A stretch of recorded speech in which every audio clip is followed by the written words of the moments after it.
I don't ever like to get here, but I saw people craning their necks trying to see Lisa and Chris, or Roxanne and Chris, so her name's Lisa.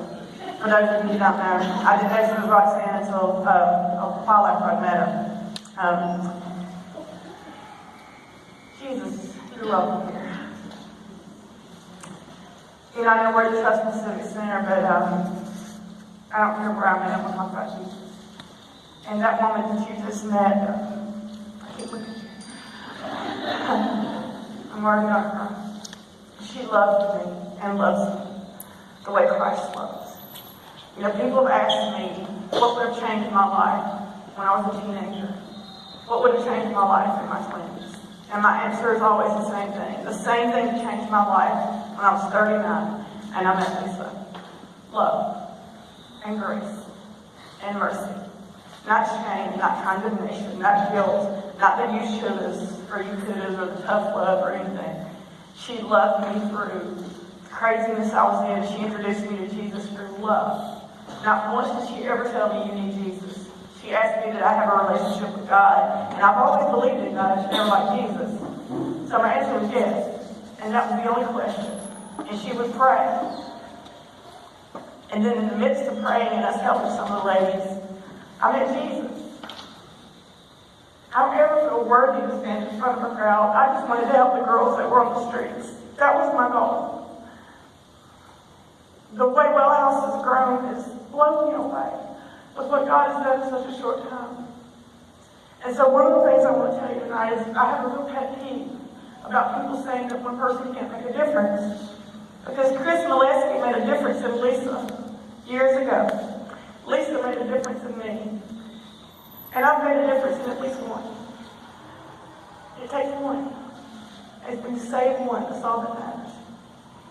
So there's a little bit of preaching right now. And I brought my coffee. Coffee's important. Coffee is water.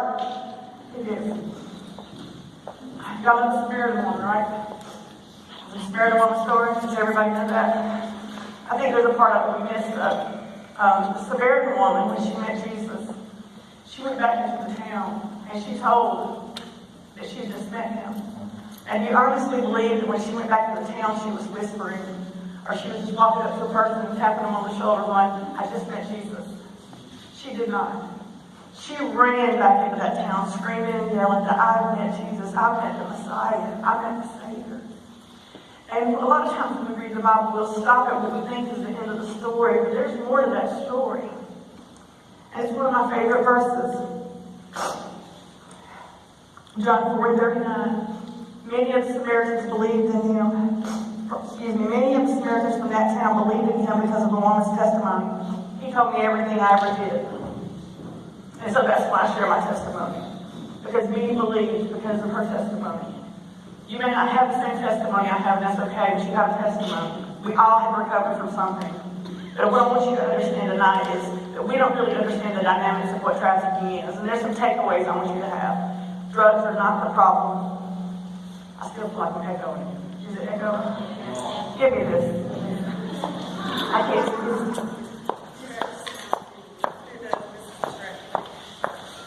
Thank y'all for bearing with me.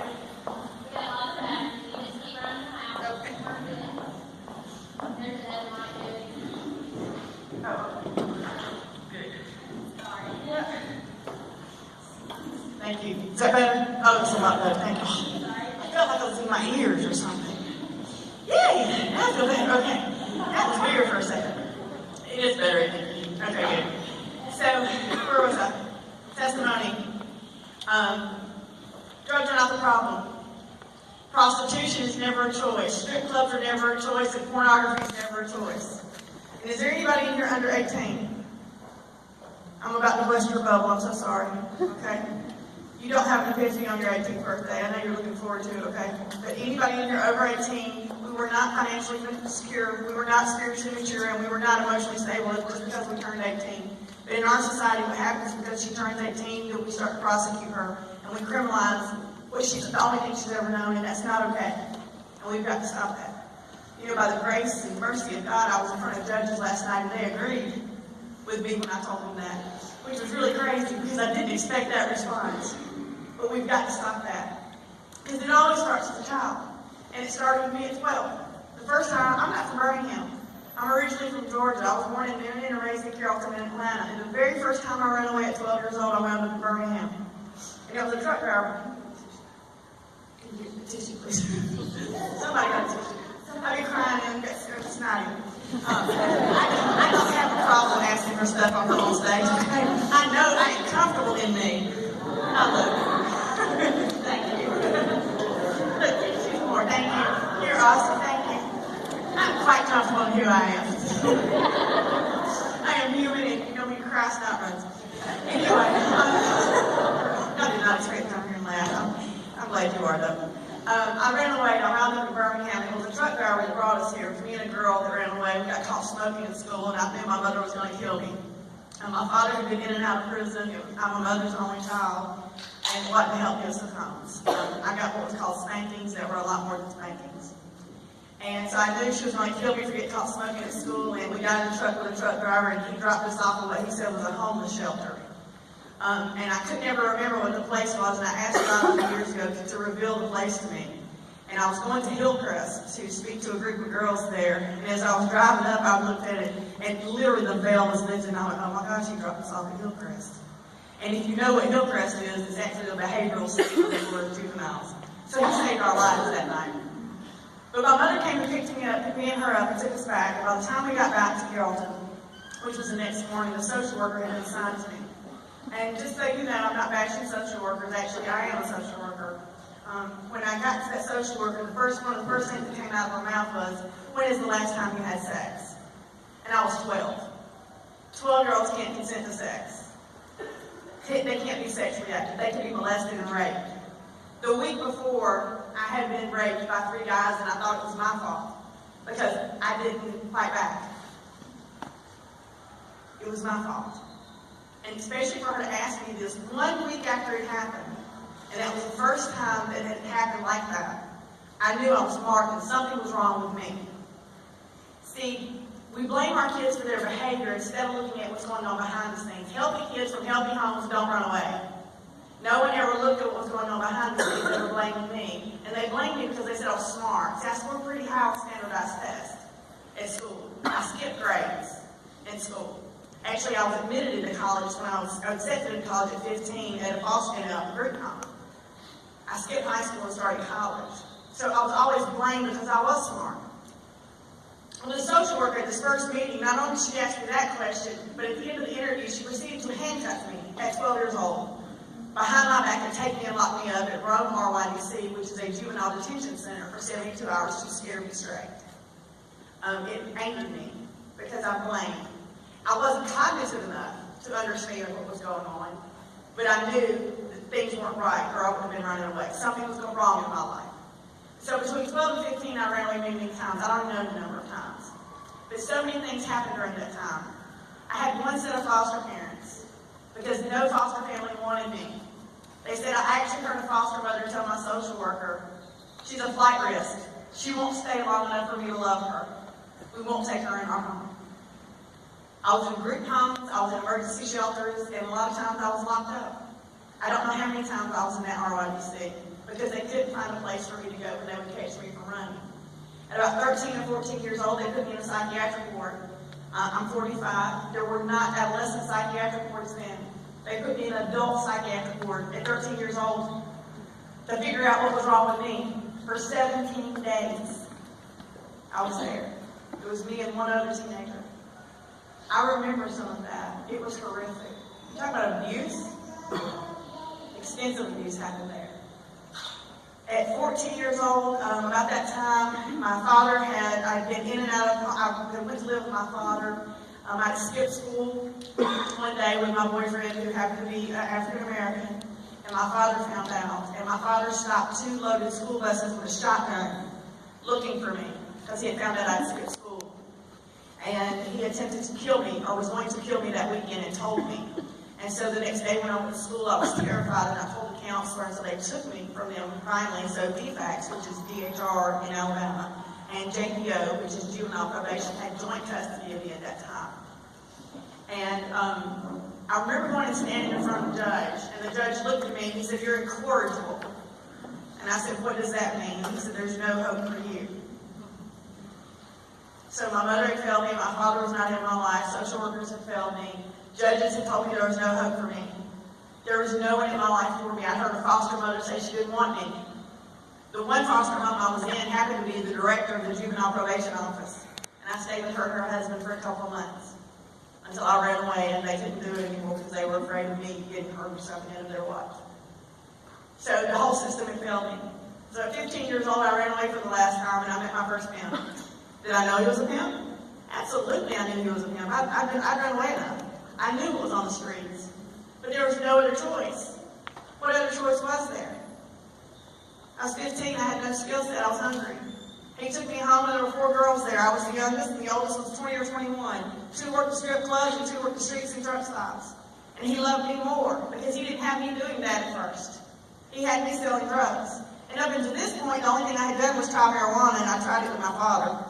And I probably drank a little bit, but I had really tried to do things I didn't like the way it made me feel. And so this pimp, he's having me go out every single night selling drugs, and that's how I'm making my quota. Because we all have a quota to make. But none of the girls knew what the other girls' quota was. You just knew what happened if you didn't make quota. And your punishment didn't happen in private. It wasn't like your mama takes you to the bathroom and spanks you. He did his torture, or rape, or gang rape, or beating in front of all the other girls, so you knew what happened when you didn't make quota.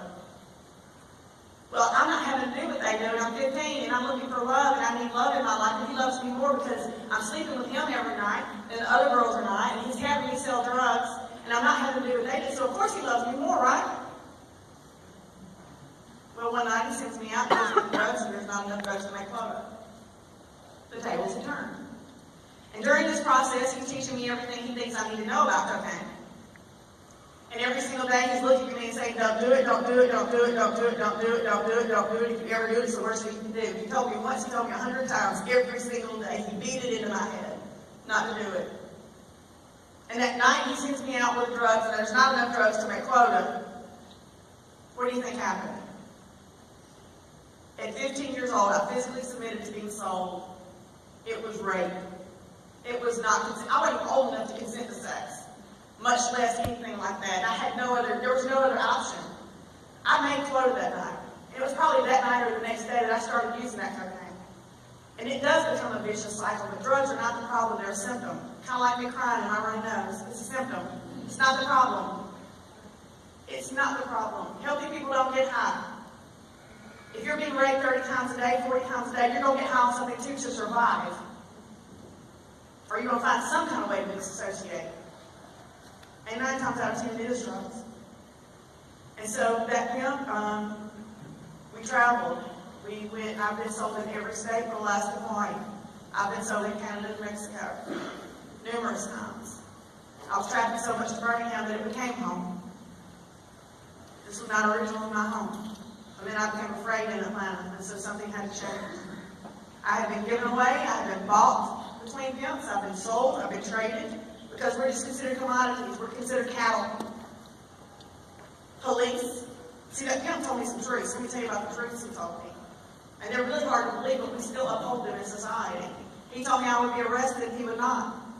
First time I was arrested for prostitution, I was 16 years old, booked into the jail, taken to the mattress room, and raped by the officer who took me in the mattress room. So I couldn't trust police officers either. This was at 16. He told me people would drive by me every single day and not reach out and help me. Every single day it happened. He told me I could leave anytime I wanted to. Physically, I could. Where was I going? I was running from everything else already. He told me, and I want you to hear me, and I want you to think about this. He told me I couldn't walk into a church with the clothes I had. See, underwear wasn't necessary for what we did. Only thing we had was spandex, dresses, tight clothes, and heels. If a girl walks into your church with a spandex mini dress on and 6-inch stilettos, what are you going to do? Are you going to cover her up, take her to your clothes closet before she comes to service? Or are you going to embrace her? You know, I know what we say we'll do, and I know there's people in here that will embrace her, because they've heard me speak of them. And they know they have to answer me or Lisa. But embrace her. You know, I even had a talk on a radio show the other day, Empower You Radio, and a pastor, we were on a panel, and a pastor was on there, and he said, well, what would I do? What should I do? she get one of the ladies to embrace her or love on her and say, can I sit with you and where are your comfortable sitting? And not even talk about clothes. It doesn't matter. If she's got the courage to walk in your church with those kind of clothes on, she's got courage. And you better embrace her if she's looking for something. But what would we really do? What would we really do? So that first gift told me truths that we uphold. That we still uphold.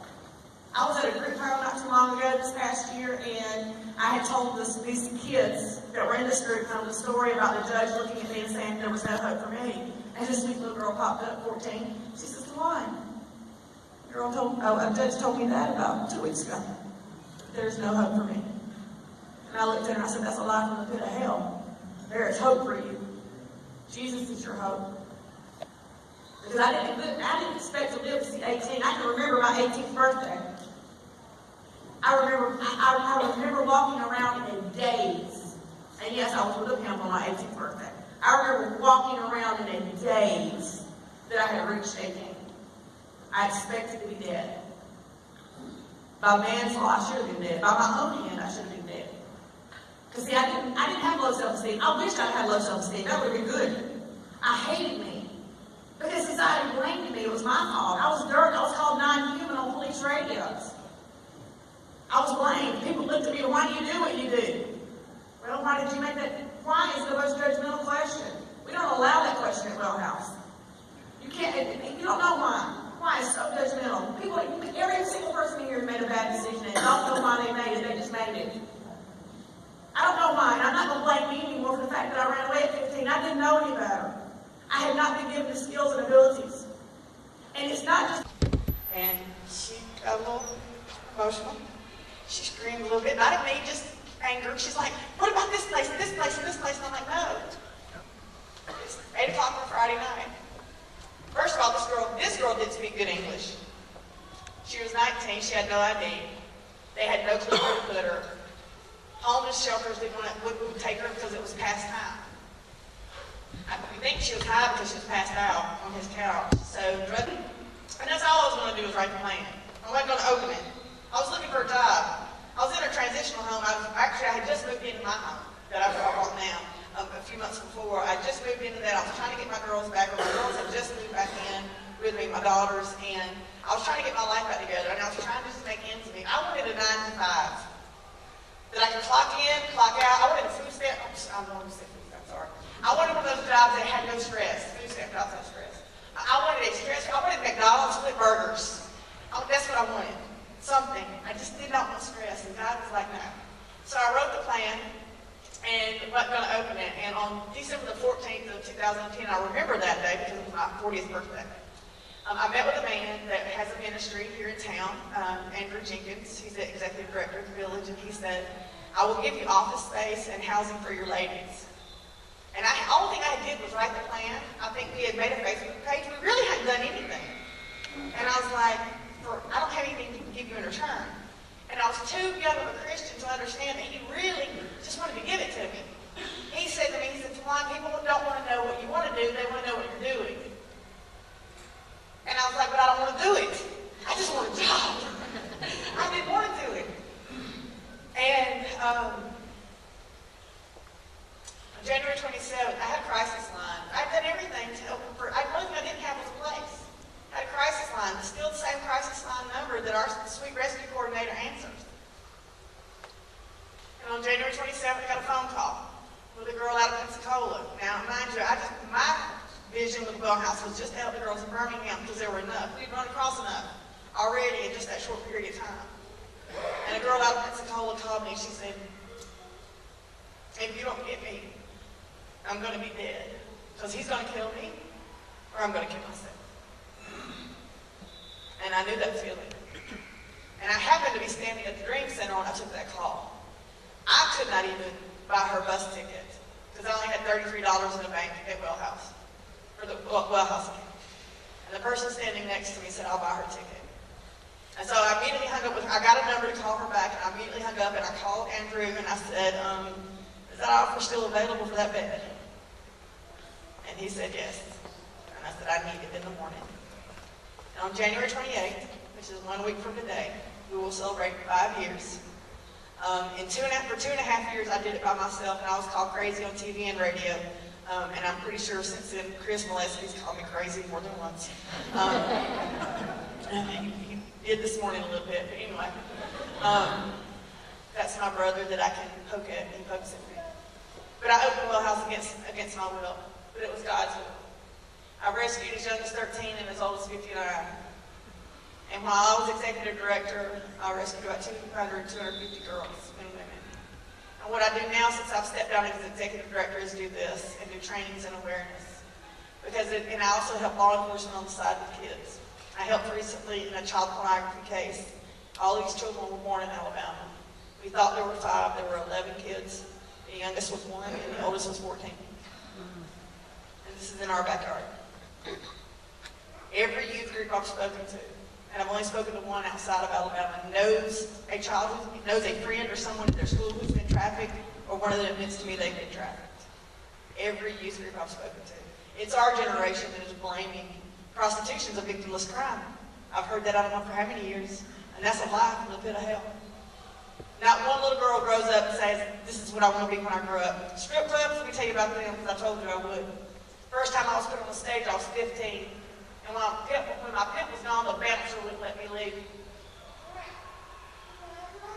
I rescued out of a strip club. I actually one time sent in an undercover police officer in plain clothes to pretend to be a John to purchase her. Our biggest concern was that they were going to take her to the VIP room instead of let her leave with him.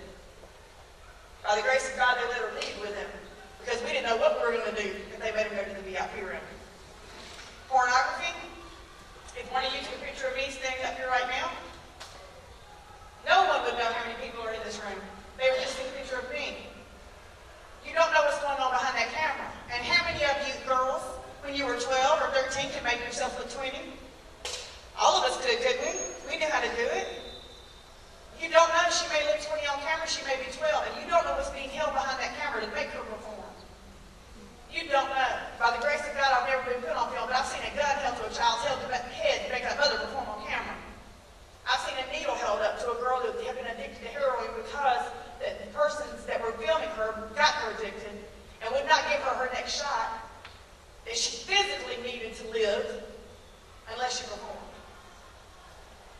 And men, there's enough of you in here, I'm going to call you on the carpet too. If you're watching pornography, you're raping her.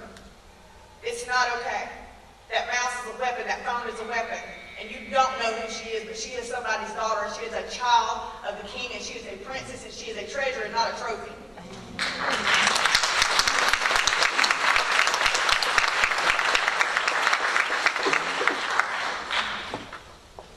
Are my batteries running out? You know, we objectify sexuality in society and women right now. They're my favorite candy bar in the world. I will never eat it again. And it didn't even have a person. It just was a little candy bar that filled the paper back. And it says it's better naked. I saw that commercial, I got sick in my stomach. And then the next commercial I saw with the same candy bar peeled it back and said it's better undressed. We sexualize everything and we've got to stop it. We are scared to talk to our kids about sex, and people ask me, where does prevention start? First of all, you got to start having conversations with your children about sex. And what is appropriate and what is not appropriate. My youngest daughter, I'm glad she's not here because she'd be embarrassed. I started teaching her, well actually she wouldn't, she's heard this story before. I started teaching her appropriate words from the very beginning. Her vagina was a vagina. It wasn't a poo-poo, a TT, a twab, it wasn't any of that, it was a vagina. And I also started teaching her at a very early age it was hers, and no one's supposed to touch it. So when she was 3 years old, she went to her grandmother's house, which she's actually at tonight. And her grandmother brought her back home, and she says, let me tell you about your child. I went, ooh. Because she's a lot like me, and she was 3, and I didn't know what was going to come out of her mouth. And she said, I was giving her a bath. And Erica stood up in the tub, and she said, I was trying to wash her body. And Erica said, my mama says nobody touches my vagina but me, and I will wash it. she's washed it from that into this one. We don't have those conversations. And we teach our boys that boys will be boys, and they're not. That's not okay.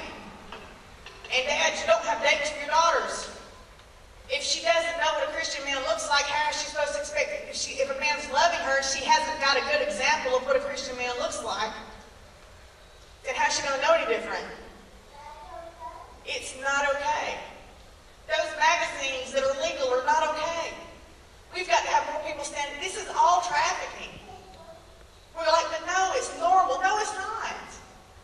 It's not. She's not stripping her away from college. She doesn't want to be there. We've got a core misconception that we've got to change that, and that's why I will continue to tell my testimony. What I told you from the very beginning. No, it's not easy. And yes, I'll go debrief with friends and family after this. And, you know, Lisa's even said, she's like, I don't know how you do it all the time. It's one of those can't nots. It's not about you, but it is about you. It's about those sweet babies in here that aren't 18 yet. It's really about them. And it's about the ones who have been hurt that don't know they've been hurt. You know, I shared a story this morning on the radio, and I'm going to share it with you. I was at one of the biggest churches in Birmingham and one of the most affluential. I want to back up and tell you how she figured this out. I was at a Sunday morning service. Oh, good. I was at a Sunday morning service at a church. It was a traditional service. I was giving the Sunday morning service. Y'all know what traditional means, right? It was old people.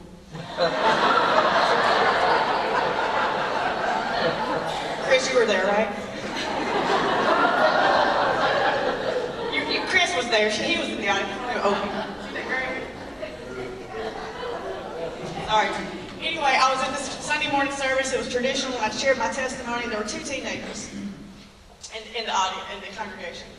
And one of the teenagers came up to me afterwards and she says, "Can I talk to you, Miss Tajuan?" And I knew who she was. I'd seen her. I knew who she was. She was me. I knew the look in her eyes. And there was a couple other people that wanted to talk to me, and I said, let me finish talking to them because I want to give you my undivided attention. And she was with her grandmother. See, I told you old people.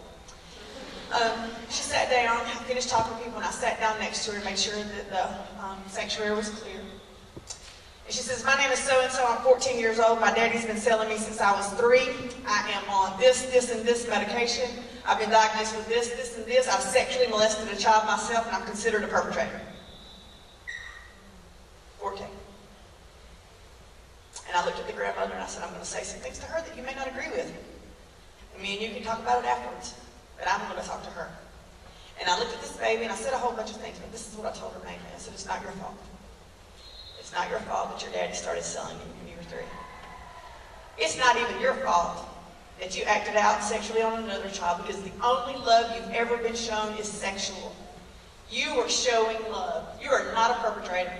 You're 14, you can't be a perpetrator." Actually, that incident happened when she was 11. 11-year-olds can't be perpetrators. I said, "You can't be." I said, "Your diagnosis makes sense. You've been traumatized. But you're in a church and you're trying to meet Jesus, and I know you're here with your grandmother." I said, "It's not your fault." And I did that service, and I had another event at the church that afternoon, and her grandmother brought her back, and this sweet little baby came up, and she was like this. I thought I was pregnant again. She was so close to me that entire time. She said once, she said 50 times, she looked at me, she said, "It's not my fault." I mean, her head, "It's not my fault." I said, "No, it's not your fault. It's not your fault." She asked me that entire day. She actually helped me carry the things I had out to the car that afternoon, and the last thing she said to me was, she said, "Are you sure it's not my fault?" I said, "Baby, it's not your fault. I promise you it's not your fault." And so I left and I went on about my business, and a few months later, I was at a group home, and I had just talked to the boys, and 4 of the boys admitted to being sold because they had heard my story. Actually, one of them came out of his mouth and said, "Because you shared, I'm going to share." And the counselors didn't even know it. Actually, the director of that agency was there, and he was astonished. The next time I was about to talk to the girls, there was a break in between. We were standing out in the parking lot waiting on the girls to come up. And I looked up from here to about that pole right there. I see this girl she was like in a marathon race. She was in a full-fledged sprint. "Miss Tajuan, running at me." And she comes up to me, she looks at me, she says, "Do you remember me?" And one thing you do with kids, you tell them the truth. And I looked at her, I said, "Sweetie, I meet a lot of people, and I remember your face. But can you remind me where I know you from?" She said, "It's not my fault."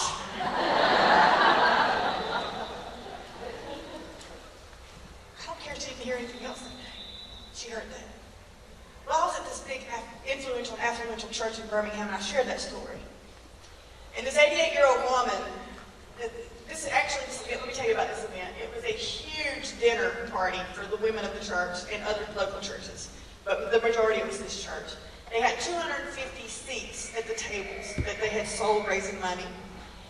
They ran out of food because they had more than they expected to show up. They were bringing tables out of everywhere because so many people had come that night to help raise money for the well house. It was actually the ones that were putting the event on kept telling the others, "Don't eat. We don't have enough food." So none of the staff that were working on it could eat. And I even told them, I said, "I'm not eating either. We're good. You know, we need food for everybody else," because it was standing. I mean, literally, it was standing room only. So get finished, and everybody's cleared out, but maybe about 10 people. And I'm walking out, and this woman comes up to me, and she's actually on a walker, one of those knee walkers with wheels on it, and she says, "Can I talk to you?" I said, "Yeah." And she's got these crocodile tears running down her face. And she says, "Tajuan, I'm 88 years old. I was married for 50 years. My husband died 5 years ago.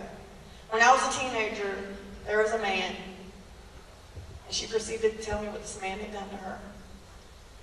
And she said, "I didn't know until tonight that it wasn't my fault." So that's why I do what I do. Because there's always one afterwards. And there's usually more, but there's always one that I get what I call the hug confession or the emotional vomit, which I'm okay with. God has prepared me for that. That lets me know that I'm not alone and that I will continue to tell our story. And there's a verse I'm standing on now, and I'm going to read it, and then we're going to open for questions. And it's one of my favorites, my new favorites. Actually, I can't do that and hold this through. Do it.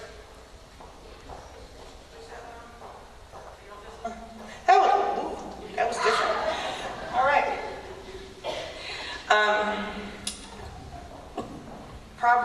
There we go. That's good right there. Proverbs 31:25. She is clothed with strength and dignity. She can laugh at the days to come. Because that's what he does for us. You know, I don't know how many people have raped me. I have brothers. I have a daughter that are in my life that love me.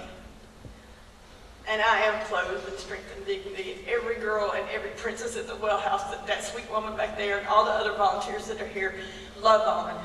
She is a princess. And it is our responsibility to reach down into the darkness and show her the light of Christ. So thank you.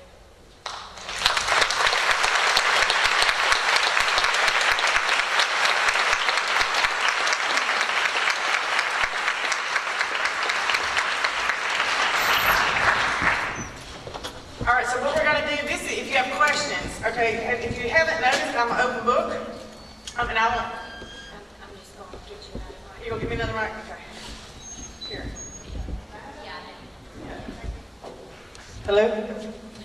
We got questions. You want to put that like over here? If you have a question, instead of me having to repeat it, we wanted to set up a mic so everyone could hear. Oh, he's actually going to be nice. You don't have to get up. You just raise your hand. Really? She doesn't need a mic. Really? You have a, how do you have a mic? I think you said the term gorilla pimp at one point, and I don't know what that is. You lie, you do know what that is, everybody else don't. There's a difference between pimps. There's Romeo pimps and there's gorilla pimps. And the psychological ties for either pimp are long-term. So Romeo pimps are the ones that treat you nice. They're suave, they wine and dine and make sure you have clothes and all this other kind of stuff. Gorilla pimps may do the same thing, but they will beat you just because you look wrong. The worst one I had, I remember putting his hair in a ponytail one time, and I pulled it too hard, and he turned around and started slapping me and beating me. They're sadistic. They beat you because they want to beat you. And let me tell you about the psychological ties that these men think they have on you. That gorilla pimp that I'm telling you about, last year, he knows my real name, and I'm the only Tajuan McCarty on Facebook. I think I'm the only Tajuan McCarty in the world, probably. That's almost scary. Anyway, about a year ago, his mother got sick, and he messaged me through someone else's page. On the other, it wasn't a friend, it was an other thing that said, my mom's sick, here's my cell number. 3 weeks ago,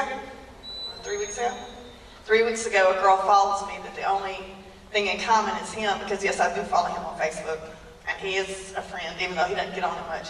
But she followed me because I don't have it, you can't friend me anymore, you can just follow me. And then she sent me a private message 8 times 3 weeks ago for me to call him. That's how long the psychological ties last. I did not call, please don't think that. But I'm letting you know that those tentacles still reach out years later.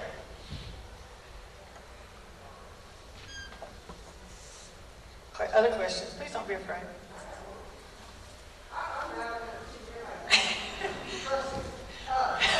Vanessa, trust me, I got a big mouth.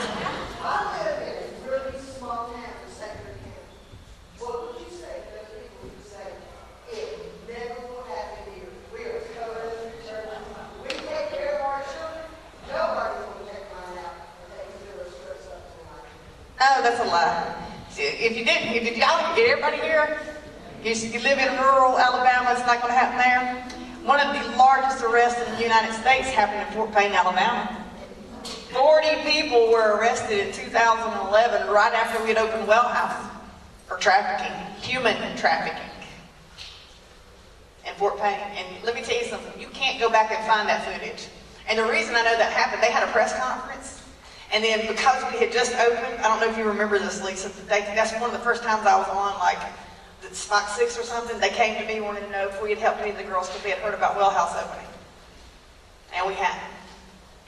So I was actually on TV, but none of those interviews can be found anymore. And I'll be in that area tomorrow, Monday night, and the police all confirmed it. They were like, yeah, after that press conference, they hushed it because they didn't want people to know that it happened in rural Alabama. So it happens everywhere. Other questions? You got one up front, right? You got one, and then you got one up front here, Chris, after that. In August, I'm leaving out on a limo mission trip to a lot of countries that are like capitals of sex trafficking, like Romania, Bulgaria, Thailand, Vietnam. That's one of the main things we're going to do, is help those victims. What are good tips or just wisdom to know how to do that, like how to see them go out there and just what to do to bring that love of God into their hearts? Meet her right where she is. Love her. Talk to her. If you can offer her food, because you're going to go into some places that's very organized. Be very careful. And as a man, do not walk into any of those brothels trying to help. I do know some men that have attempted or have gone in to help purchase a girl to bring her out. It's very, very dangerous, so unless you have, don't do that. But just meet her right where she's at. Don't try to judge or condemn or anything. And if you can feed her, let her know she is worthy, let her know she is loved, and let her know that there is more to life than just being a slave. Miss Diane right here had a question. Is your transition home open, and is there anything we can do with that? Tell us what we can do with that. Okay, this is Miss Diane Morgan. I've known this woman for a number of years, and she actually sponsored the very first room in the very first Well House. And her husband came and decorated and painted, and she has been an avid supporter, and I love, love, love you. And so her question is about helping with our transitional home. That we now have 4 homes that are open. 3. Our shelter, our Next Steps to Freedom, and our transitional, which 6 ladies could be there. And I do think we do need some more help with that, with getting that house decorated and beautiful for the ladies. So if you could call the office, or actually Susie's back there. Susie's at our table. Stand up, Susie. Just so you know, Susie is our volunteer coordinator.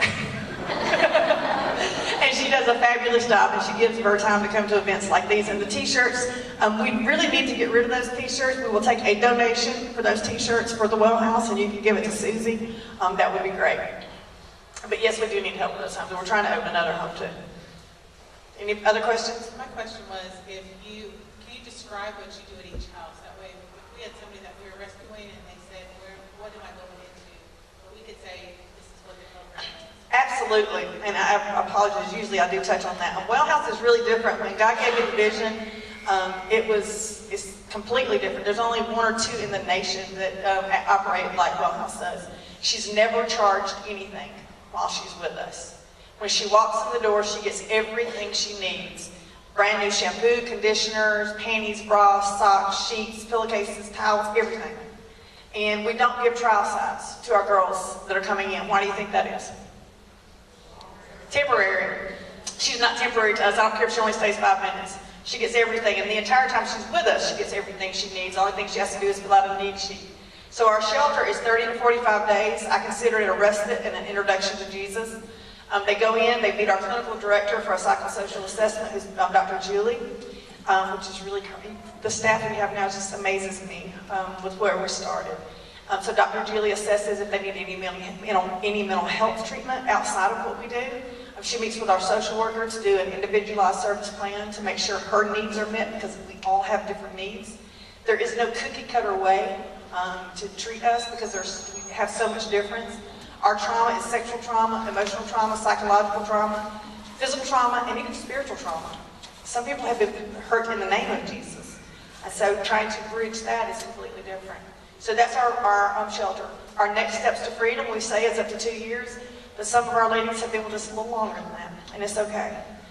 That's more in-depth Jesus. They understand that they're going to be in discipleship, Bible studies, church. Church is not an option at Well House. You go. You don't have to go in the sanctuary, but you're getting up. You're going to the facility, because Jesus is what saved my life. 12-step, self-help, secular counseling. I did all that, and it didn't help. Jesus is what saved my life. And so that's where it's got to be. And we are a place of grace. And our shelter is sometimes a revolving door. Our transitional home just opened 2 weeks ago. I think it is. Is that right? Tomorrow will be 2 weeks. Actually, it is. Tomorrow's 2 weeks. And it will house 6 ladies. And that means they still have covering with our social workers and stuff, but they don't have house parents. They actually live there on their own. And we provide transportation. I mean, we even buy prescription medication. It's really, only, God is the only way it can be explained. I told you I opened Well House for $33. When I stepped down as executive director in 2014, 3 years ago, well, was that 3, 4? When I stepped down as executive director in 2014, our revenue for 2014 was $1.5 million. I know God shows up when you step into His will. That was crazy, but that's God. That's God.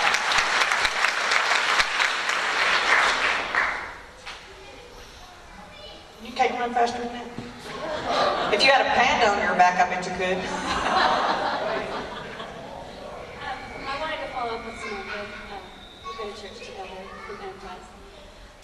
We had a gal that we helped, and we ran into this problem everywhere, and so I wondered, how clean do the girls have to be? For us? Oh, please. I mean, drug-free type clean, not clean. If she's on a drug that needs detoxing, then we will try to get her detox. Other than that, it doesn't matter. Yeah, no, we're different. Okay, hold on. We don't care. There's probably girls that have been at Well House that don't even know their real name. I don't care. It doesn't matter. Bring her in. Now, of course, alcohol, heroin, benzodiazepines, stuff like that, you have to have this detox for physical reasons. But bring her, yes, call our hotline. We'll help. We're not, no. See, I wrote substance abuse treatment programs that I don't even believe in anymore. And they're still being used, because substance abuse treatment centers want you to be what? Clean. And if you get high, what do? Kick you out. And they only address the drug issue. We try to address the heart issue. It's not about the drug issue. You got to address that heart. See, this is my soapbox. And if there's a non-believer in here, let's talk afterwards. We all have a big Jesus-shaped hole right here. And nothing else fills it but Jesus. So, you got more questions? You got questions? You got questions? Run, Forrest, run. If you hadn't listened to the radio, you wouldn't have understood the panda comment, but anyway. Yes, Two questions, actually. One is, how does one go about booking you? What's the best way to go about seeing if you can come and speak? Okay, that's part of it. The other part is, do you have any training for some of these rural areas? I mean, who's ever heard of some, okay, that's where I live. So is there any extension as far as training and that sort of stuff? Absolutely. You can call me, or you can, my email is tajuannc@gmail to book me. If you want to book me for a Well House event, you need to call Well House. I'm actually doing speaking on my own too, so if you want to book me personally, that we can talk about and do more extensive trainings, and you can get in touch with me. And yes, I do trainings. I actually just did a training throughout the United States for the Alabama Department of Public Health for nurses, social workers, anyone, it was CEUs and all the information they needed to identify. And so you've got doctors and stuff there. I would absolutely love to come. It happens in rural areas too. I can come to country folks. Because it's happening in countries too. In the country. Yeah. My question is, you had you say you had six beds in your transitional home? Yes, ma'am. How many beds do you have in the other 2 homes? We have 30 beds total. Okay, and then how long do they stay in the first home? And if they can't go to the next steps, where do they go? Our first home is 30 to 45 days, but we actually have an intermediate kind of in there too, for the ones that are not quite ready to go into our next steps, but don't want to go anywhere else. And some of the ladies, if they do want some other kind of help other than what we offer, then we help get them in other places. We have a lot of connections. And there's a question. Oh yeah, I'll actually stop here. Sorry, I'm gonna have to wait. My mama has a question.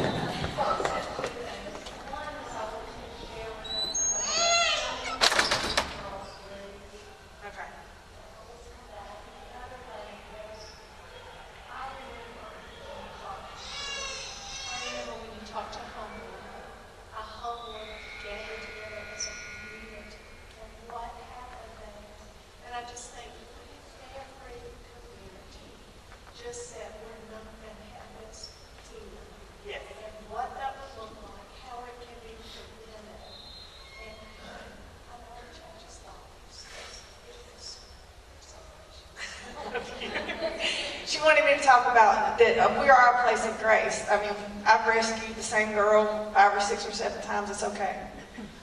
For domestic violence, it takes about 5 to 7 times to actually coming and going to completely break away. For us, it takes about 11. And so we completely understand that, and it's okay. The other thing is that I had actually said something in an article a couple of years ago that got republished. And I said that every girl I've rescued from out of state knows what Oxmoor Road is. And that caused some people to get upset in Homewood, and they wanted more information. And what they did is they had 2 community meetings with Homewood residents to understand it. And even their city council, after coming, because I didn't give testimony during that first community meeting. I just shared about trafficking and what it looks like. And one of the city council members at the meeting in public in front of everyone, he's like, "This is not why I came here. I really thought it was going to be about something else, and you changed my entire viewpoint." He said, "I've not looked at her as a victim. I've seen her as a criminal." And so the entire community started embracing, and they actually have their eyes out for the girls and trying to help them instead of hurting them or instead of criminalizing them. Now, they'd also have their eyes out for the Johns, who are the purchasers of sex, and the pimps.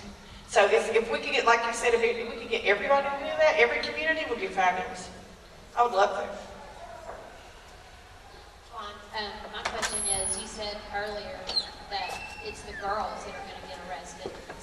Why not the John, the pimps, and those people? Where's the breakdown there?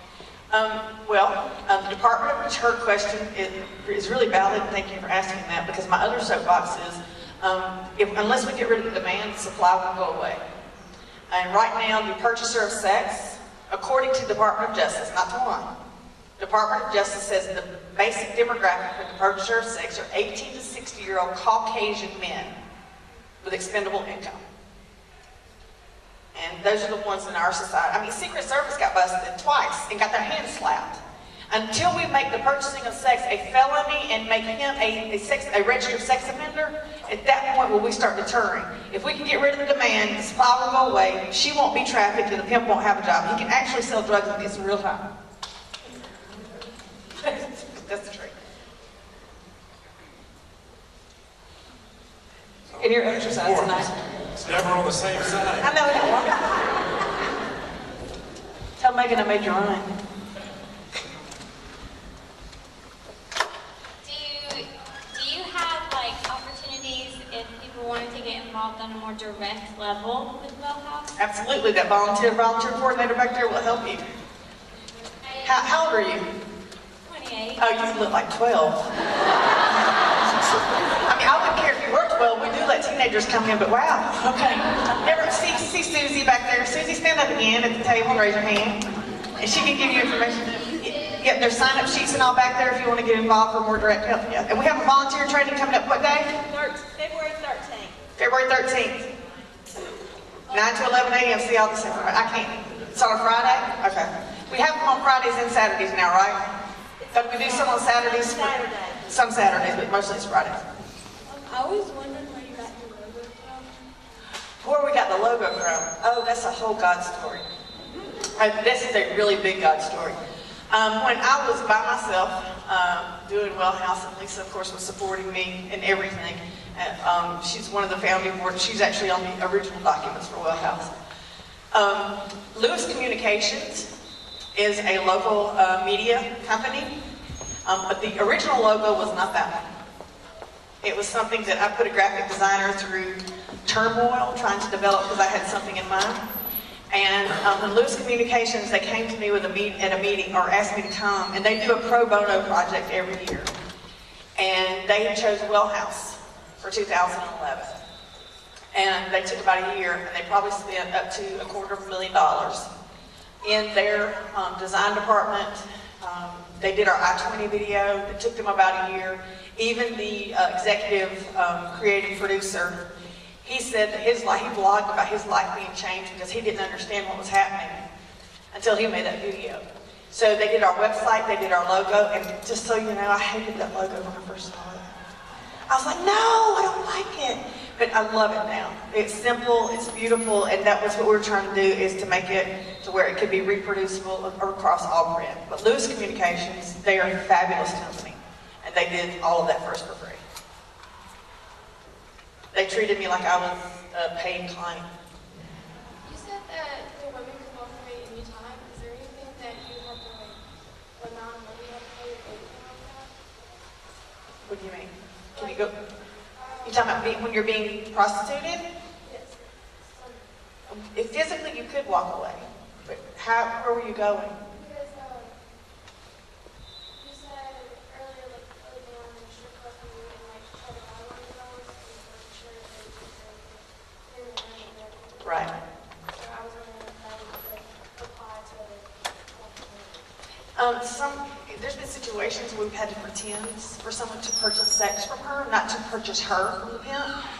That's usually can't do that, but just to purchase her to be able to get her away because she's trying to escape. But most of the times we try to get the girl to a safe place so we can go get her.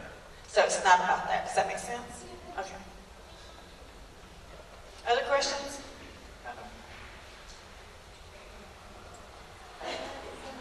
Can you put that closer to your mouth, please? There you go. I know that some of the ladies have children, Yes, ma'am. and how do you help them with the children to get them? Right now, we don't take women with children. There's only one shelter in the United States that takes women with children, and we're hoping to open something like that real soon.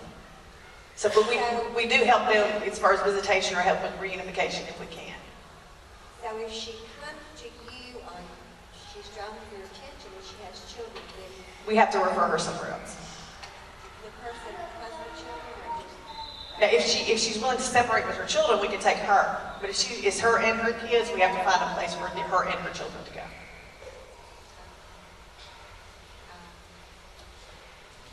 If the children are safe somewhere else and she wants to come get help, that's fine.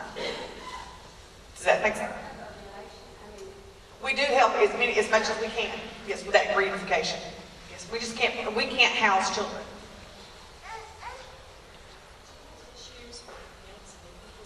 I love you. Thank you for I was waiting on that question. Do we have issues with the pimps coming after the girls? No. Never. Why do you think that is?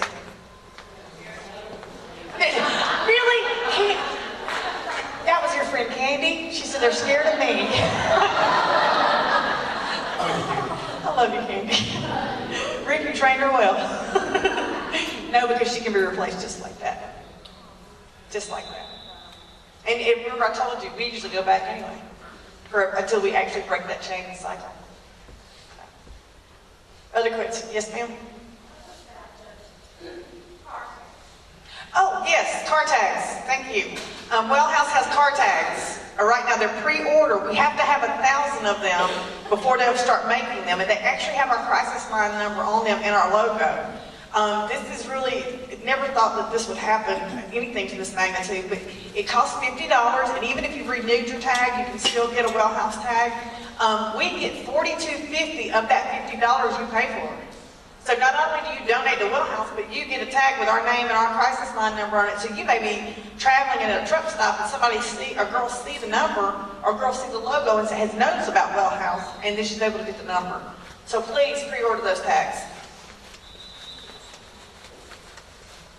I heard about the I-20 corridor. Would you elaborate?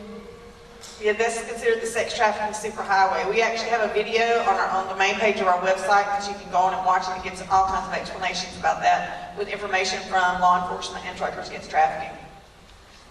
But yeah, I told you I was brought from, when you're sold on the interstate, you don't drive 2 hours from Atlanta to Birmingham.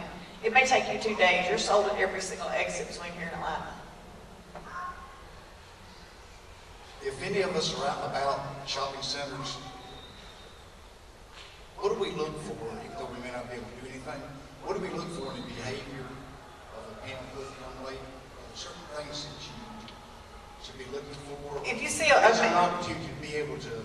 If you see a man with a bunch of girls, don't talk to her. If the pimp is in the area, don't talk to her, because you could potentially hurt her. I mean, there was somebody, we were at a restaurant, me and a friend, a few years ago, and a guy with 4 girls walked in.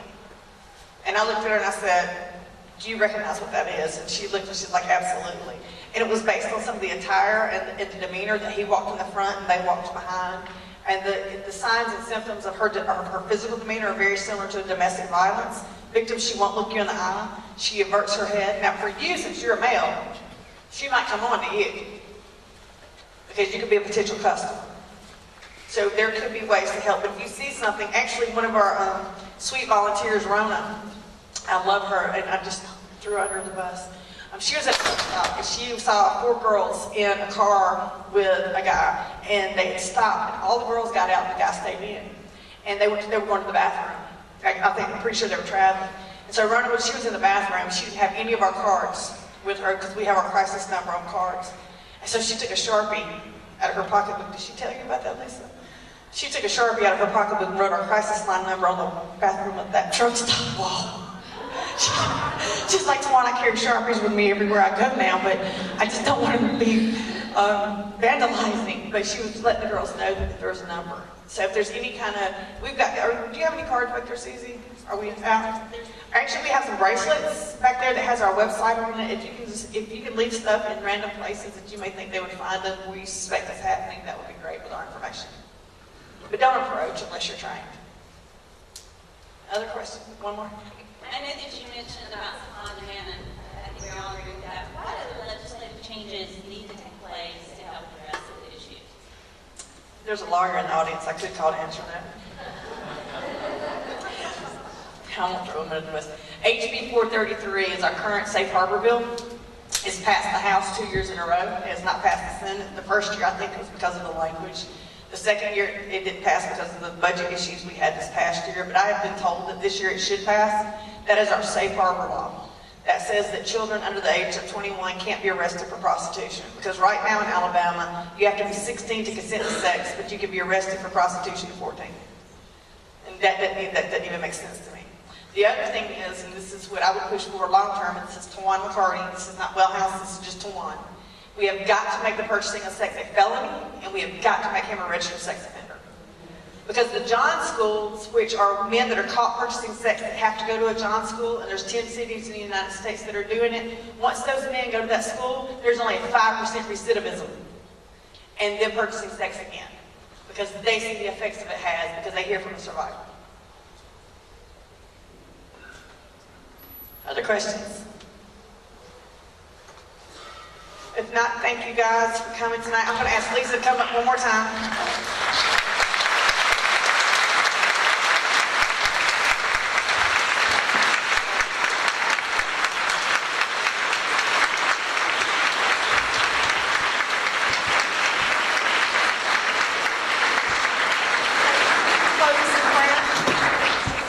I would be honored to close us in prayer. Look, baby, isn't that incredible? Look what God has done, using you as a beacon of light for Him.